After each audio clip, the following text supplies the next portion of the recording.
So if you create a show and you say, I want this person as the lead, if you lose that fight, you've already ruined your show. Your show is done. You might as well not shoot it. What if a TV show was so brilliant, so funny, that the people in charge just didn't understand it and pulled the plug?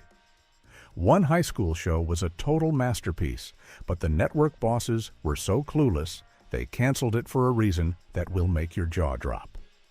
1. Freaks and Geeks. I always wanted to know what it'd be like to fight a girl. I'm a girl. Want to see what it'd be like to fight me?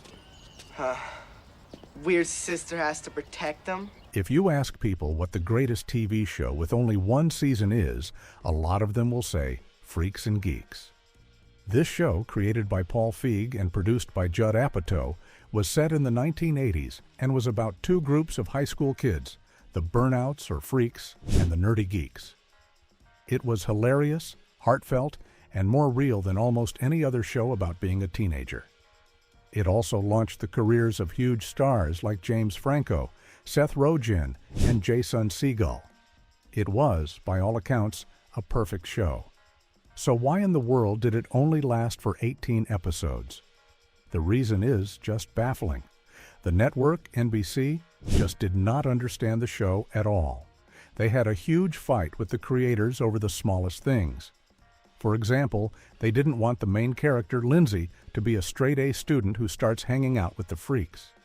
They wanted her to have a reason, like maybe her parents were splitting up. The creators said no, sometimes good kids just get curious. The network also complained that the kids on the show weren't cool enough or popular enough.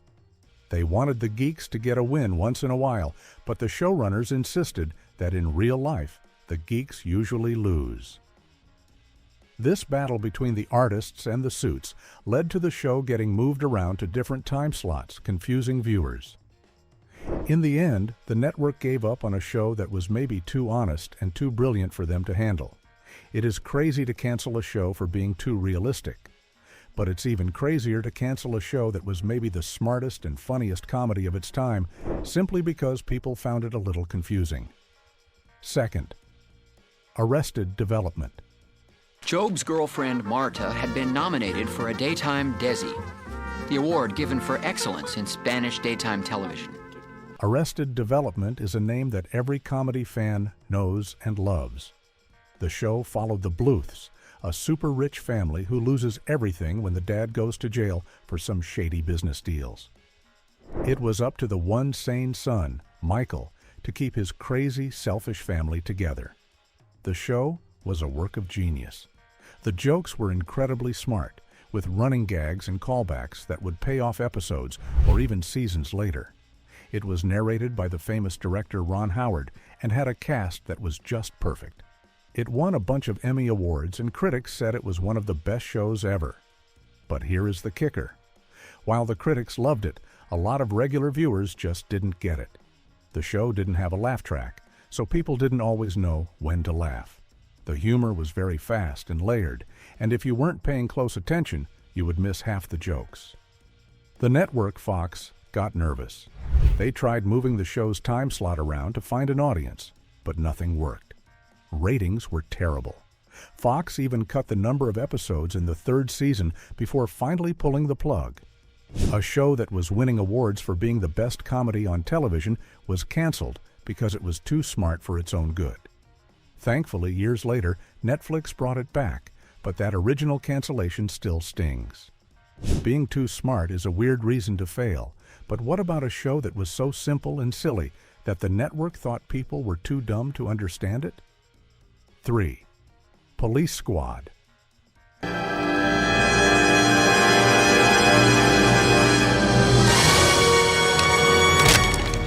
All right! Before the hilarious Naked Gun movies with Leslie Nielsen, there was a TV show called Police Squad. It was made by the same guys who did the movie Airplane, so you know it was full of non-stop silly jokes. The show was a parody of old cop dramas, and just like the movies, it was filled with visual gags and wordplay in every single frame. If you blinked, you'd miss 3 jokes. Leslie Nielsen played the clueless detective Frank Drebin, and every line he said was comedy gold. The show was absolutely brilliant and ahead of its time. So why did it only last for 6 episodes? The reason, according to one network executive, is one of the most insulting things you will ever hear. He said that to enjoy Police Squad, quote, you had to watch it. Yes, you read that right. The network's logic was that people in the 1980s didn't pay enough attention to television to catch all the clever background jokes. They believed that viewers just wanted to listen to a show while doing other things. Because Police Squad demanded your attention to be fully enjoyed, they thought it was a failure. They canceled a work of comedic art because they thought the audience was not smart enough to simply watch their televisions. It takes a special kind of crazy to cancel a show for being too visual. But our next show was canceled because of something that happened in the real world, and the reason is so wild it sounds made up. 4. Clone High. Wow! That is a good theme. I like it also. And for a fundraiser, I'm hosting an open-mouth kissing booth. Oh, for herpes awareness? In the early 2000s, a very clever and funny animated sitcom called Clone High aired on MTV. The idea was amazing. A secret government plan had dug up famous historical figures and cloned them. Now, all those clones were teenagers going to high school together. You had the awkward main character Abe Lincoln, his best friends Joan of Arc and the party animal Gandhi, and the popular jerk John F. Kennedy. The show was a brilliant parody of teen dramas, and it was created by the same guys who would later make huge hits like the Lego Movie and the new Spider-Verse movies. The show was getting popular and was a hit with critics. But then a huge problem started brewing, and it came from the other side of the planet. In India, a newspaper wrote an article about the show's version of Gandhi. On Clone High, Gandhi was a hyperactive, skinny goofball who just wanted to party. This portrayal was not taken well. Soon there were massive protests in India, with around 150 politicians, including Gandhi's own grandson, starting a hunger strike to demand the show be taken off the air. The network, MTV, got scared. Really scared. They didn't want an international incident on their hands, so they caved to the pressure and canceled the show immediately. A brilliant comedy was ended because of a real-life protest over a cartoon character. A real-world event ending a show is tragic.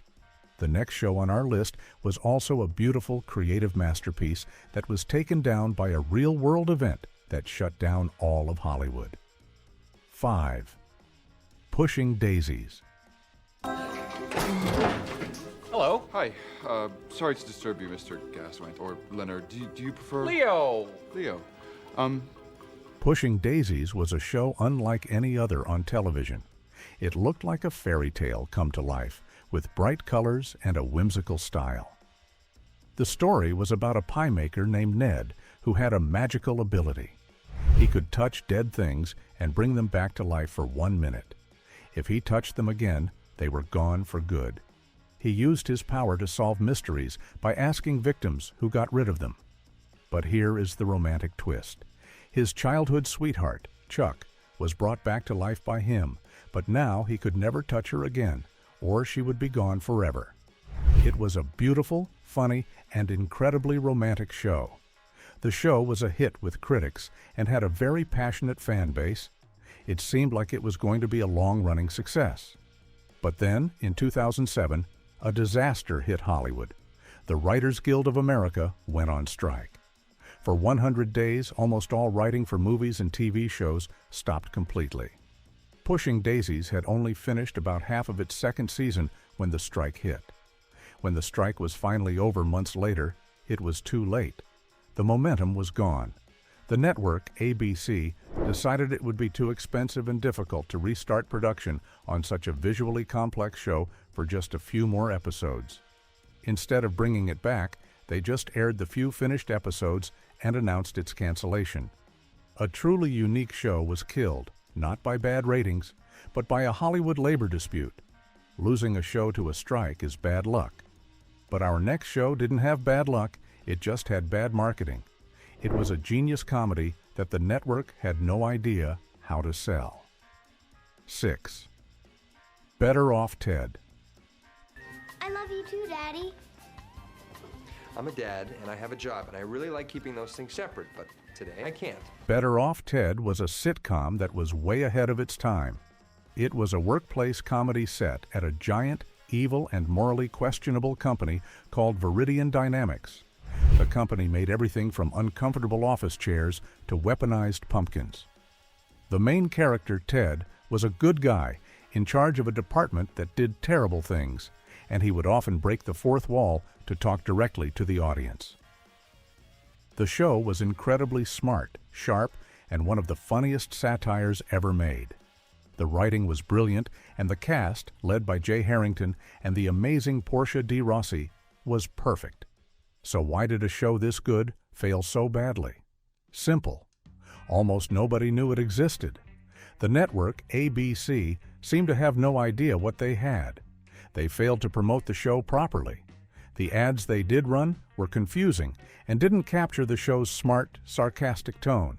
They also aired the show at weird times and sometimes even burned off 2 episodes back-to-back in the middle of summer, which is where shows go to be forgotten. It felt like the network was just dumping it on the air with no support. The few people who found it loved it, but there just weren't enough of them. It was canceled after just 2 seasons, a classic case of a network having a comedy masterpiece and having zero clue what to do with it. It's sad when a network buries its own show. But what happens when a network takes a show that is finally becoming a hit and moves it to a time slot so bad it's called the death slot? 7. Happy endings. Dave, I'm sorry. I can't do this. I'm coming. Okay. Happy endings started with a crazy premise. A woman leaves her fiancé at the altar, which makes things super awkward for their group of 6 friends. But the show quickly became one of the fastest, funniest, and most joke-packed sitcoms of its era. It felt like a modern-day version of Friends, but with jokes flying at you a mile a minute. The chemistry between the cast was electric, and the show was full of hilarious running gags and quirky characters. After a so-so first season, the show really found its footing in season 2 and became a critical darling and a cult favorite. The show was building a loyal audience, and things were looking up. And then the network, ABC, made one of the dumbest decisions imaginable. For its 3rd season, they moved the show to a new night, Friday. Friday night is famously known as the death slot in television, where shows are sent to be ignored. Why? Because most of its young target audience is not home watching TV on a Friday night.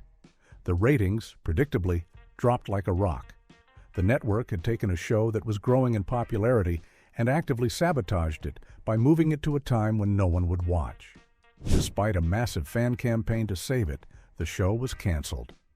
Moving a show is a bad idea, but an even worse idea is airing a show's episodes completely out of order, which is exactly what happened to our next quirky comedy. 8. Don't Trust the Beak in Apartment 23. Sweetheart, I screwed your fiancé on your birthday cake, and I'm gonna be late with my half the rent. That's right. My roommate slept with my fiancé on my birthday cake. This show had a title that was sure to get attention. Don't Trust the Bee in Apartment 23 was about a naive girl from the Midwest who moves to New York City and ends up with the roommate from your worst nightmares. That roommate, Chloe, played by Kristen Ritter, was a wild, scamming party girl who loved to cause chaos. The show was also famous for having James Van Der Beek, the guy from Dawson's Creek, playing a ridiculous version of himself. The show was sharp, edgy, and very funny. But the show had 2 huge problems, and both came from the network, ABC. First, that title. While it was funny, a lot of newspapers and TV guides wouldn't print the bad word, so it was often listed as Don't Trust the Mog in Apartment 23, which was just confusing. The bigger problem, however, was that the network aired the episodes completely out of order. They would show an episode from late in the season right after one from the beginning. This made it impossible to follow character development or ongoing storylines. It was a jumbled mess. It confused viewers and made it seem like the network didn't care at all. With a confusing title and a chaotic airing schedule, the show never stood a chance and was canceled during its second season. Network confusion is a common theme here. Our next show was another critical hit that the network just didn't seem to believe in, even though the critics were calling it a genius comedy. 9. Andy Richter Controls the Universe.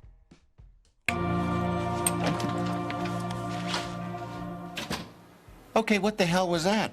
You saw it. That was a real kiss, right? What am I supposed to do now? Long before he was Conan O'Brien's sidekick, comedian Andy Richter starred in his own sitcom called Andy Richter Controls the Universe.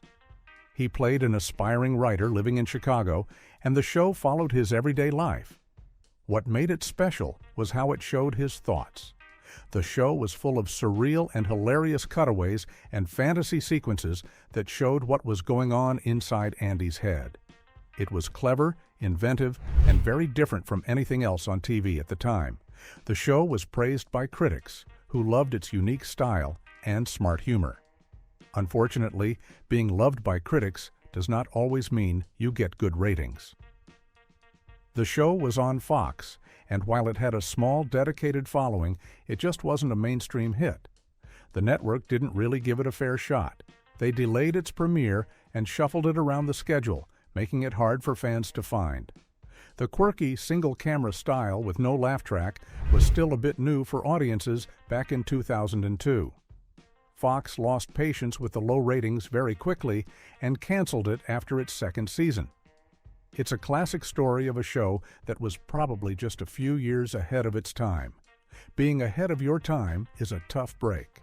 The next show was from the same creator as Freaks and Geeks and suffered an even worse fate, partly thanks to a terrible national event. 10. Undeclared.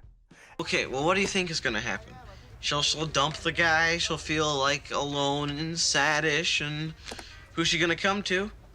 The Carper. All right. After the heartbreaking cancellation of Freaks and Geeks, creator Judd Apatow made another show called Undeclared.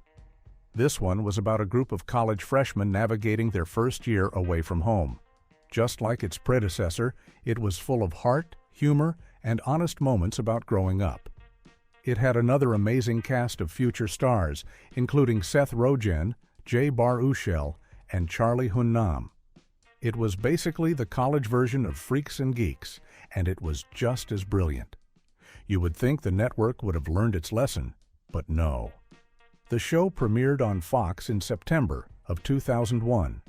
Just a couple of weeks after its debut, the tragic events of 9/11 happened. In the weeks that followed, television schedules were constantly being interrupted by news coverage. This made it incredibly difficult for a new show like Undeclared to find an audience. People's attention was, understandably, elsewhere. The network also put the show in a tough time slot and didn't promote it well. Faced with low ratings and a distracted nation, Fox canceled the show after one season, giving Judd Apatow his second one-season masterpiece in a row. Bad timing can be a show's worst enemy. But our next show wasn't a victim of timing, it was just a victim of its own incredible weirdness. 11. Get a Life. Sharon, aren't you going to introduce me? Ted, Betty, an idiot. Please excuse her, she's stinking drunk. In the early 90s, there was a show so bizarre, so strange, and so wonderfully weird that it's amazing it ever got made at all. Get a Life starred comedian Chris Elliott as Chris Peterson, a 30-year-old newspaper delivery boy who still lived with his parents. The show started as a somewhat normal if quirky sitcom, but as it went on, it got more and more surreal. Chris would get into insane situations, and in a shocking number of episodes, the main character would actually meet a terrible, final end, only to be perfectly fine in the next episode. The show was a parody of traditional sitcoms. It took all the normal rules and threw them out the window. For a small group of viewers, this was the funniest thing they had ever seen. But for the majority of the audience, it was just too weird. They didn't understand the anti-humor or the surreal storylines. The network, Fox, was constantly fighting with the creators about the show's strange tone. They let it run for 2 seasons, but its low ratings and bizarre content made its cancellation inevitable. It was a true cult classic that was simply too far out there for mainstream America. Being too weird is one way to go, but what if you win TV's biggest award, only to find out it's too late because your show is already in the garbage? 12. The Ben Stiller Show. Yeah, well, we always say that when we first see each other. Nice to meet you. It's like a little thing we play. No, I don't know you, Ben. I've never met you before, but yeah. Okay, I'll play along. Before he was a massive movie star, Ben Stiller had his own sketch comedy show on Fox. Aptly named The Ben Stiller Show, it was a showcase for his incredible talent for impressions and parodies. The cast was also a collection of future comedy legends, including Judd Apatow, Janine Gay-Ruffalo, and Bob Odenkirk, who would later become Saul Goodman. The show made fun of movies, TV shows, and celebrities with smart and hilarious sketches. It was clever, edgy, and a clear sign of the great things to come from everyone involved. But, as you've probably guessed, it had terrible ratings. It was on against the massive hit 60 Minutes, so it never had a chance to find an audience. The network had no faith in it and canceled it after just 12 episodes. But here is where the story gets insane. A few months after the show had been canceled and was completely off the air, it was nominated for an Emmy Award for Outstanding Writing. And then it won. Ben Stiller and his team had to get up on stage and accept the biggest award in television for a show that had already been deemed a failure and thrown off the air. It was the ultimate "we told you so" moment in TV history. Winning an award after you're gone is a wild story. The next show was also critically acclaimed, but it was canceled because the network felt its stories about a real family were just too uncomfortable. 13. Titus. When you're born, you're pure. Unspoiled and trusting, I believed everything and everyone. Then I met my parents. The sitcom. Titus was unlike any other family comedy on television. It was based on the real life and stand-up comedy of its star, Christopher Titus. The show was about him and his very dysfunctional family, which included his hard-drinking, tough guy father and a brother who wasn't all there. What made the show unique was its dark humor. It found comedy in very serious and difficult family situations, dealing with things like mental health issues and family members with bad habits. The show would often cut away to a stark gray room where Titus would talk to the camera, explaining the crazy logic behind his family's behavior. The show was a hit with critics who praised its honesty and its willingness to tackle tough subjects with humor. It also had a very loyal fan base. But the network, Fox, was always nervous about the show's dark tone. They were constantly pushing back against the writer's ideas, wanting to make the show lighter and more like a traditional, happy sitcom. Christopher Titus and his team fought hard to keep the show's edgy and honest voice. After 3 successful seasons, the fights with the network came to a head. The network president reportedly gave Titus an ultimatum: either change the show or it's over. Titus refused to compromise his vision, and so the network canceled it. Fighting with the network is a dangerous game. Our next show's creator also fought with his network, but his big fight was over something you hear on almost every old sitcom: the laugh track. 14. Sports Night. Look, I'm not upset, all right? I've known Dana for 15 years. She just does this kind of thing from time to time. You mean have a personal life? Yeah. Before he created The West Wing and The Social Network, the brilliant writer Aaron Sorkin created a sitcom called Sports Night. The show was a behind-the-scenes look at a late-night sports news show like ESPN's SportsCenter. It was famous for Sorkin's signature style, super fast, witty dialogue, and characters who would walk and talk through the hallways. The show wasn't just about sports, it was about the friendships and relationships of the people who worked there. It was a smart, funny, and often moving show that critics adored. But from the very beginning, there was a huge problem. The network, ABC, did not understand Sorkin's vision for a more dramatic, single-camera style comedy. They forced him to add a laugh track to the show. The problem was, the show wasn't written for a laugh track. The laughter often felt awkward and out of place, sometimes even popping up in the middle of a serious moment. Sorkin and the fans hated it. He fought constantly with the network over it. By the second season, the laugh track was quieter and used less often, but the damage was done. The network never fully supported the show. They shuffled its time slot, and after 2 incredible seasons, they canceled it, leaving fans wondering what could have been if it had just been allowed to be itself. Network meddling is frustrating, but sometimes a show gets canceled for a much simpler, colder reason, just plain old money, even when it means leaving fans on a giant cliffhanger. 15. My Name is Earl. Find out what kind of person I truly am instead of just stereotyping me because of the way I look. Well, you'd be wasting your time, because I'm exactly who you think I am. My Name is Earl was a huge hit for NBC in the mid-2000s. The show had a fantastic premise. A low-life guy named Earl, played by Jae-Sung Lee, wins the lottery, immediately loses the ticket, and decides it's because of karma. So, he makes a list of every bad thing he's ever done and sets out to right all his wrongs, one by one. The show was incredibly creative, with a cast of quirky and lovable characters from their rundown motel community.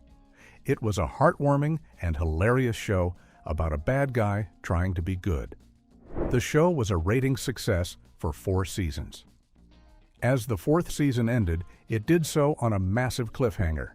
A DNA test revealed that Earl might not be the real father of one of his friend's kids. And a second test revealed that another one of his friends, Darnell, was not who he said he was. The episode ended with the words, "To be continued." But it never was. The show's ratings had started to slip a little, and it was an expensive show to make. The network wanted to cut the budget significantly. The production company said no. It was a standoff over money. Instead of finding a compromise, NBC just canceled the show, leaving fans with that "to be continued" screen forever, and no answers to the big cliffhanger.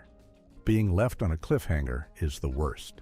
Our next show, a modern streaming hit, did the exact same thing to its fans, all because of a cold, calculated business decision. 16. Santa Clarita Diet. Look what I found. Don't eat a snail. Oh. The Netflix show, Santa Clarita Diet, was a totally wild and unique comedy.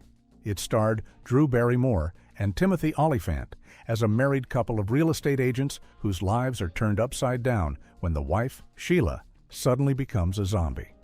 But she is not a slow, groaning zombie. She is a high-energy, confident zombie who just happens to need to eat people to survive. The show was a hilarious and gory mix of family sitcom and horror movie as the couple tried to manage their jobs, raise their daughter, and find bad guys for Sheila to eat, so she did not have to eat their nice neighbors. The show was a huge hit with fans who loved its bizarre humor and the amazing chemistry between its 2 leads. It ran for 3 seasons, building a bigger and bigger following each year. The 3rd season ended on the biggest cliffhanger yet. Sheila bites her husband, Joel, to save his life, and the show ends right as we are about to see if he will become a zombie like her. Fans were desperate for season 4, and then Netflix just canceled it. The reason was likely pure business. Netflix shows tend to get much more expensive after their 3rd season, and the company often decides it's cheaper to just start a new show than to continue an old one. So, despite being a popular show, it got the axe for financial reasons, leaving another fan base in the lurch. A show getting canceled once is sad. But how about a show that was so beloved it got saved by another network, only to be canceled a second time for a totally new and crazy reason? 17. One Day at a Time, reboot. I know. The hipsters have discovered portals. Lying around the block is like the freaking Apple store now. And this one, I don't like her anymore. The reboot of the classic sitcom, One Day at a Time, was one of the most beloved shows of the modern era. This new version focused on a Cuban-American family led by a single mom, Penelope, who was also an Army veteran. The show also featured the legendary actress Rita Moreno as the scene-stealing grandmother. The show was praised for being both hilarious and incredibly important.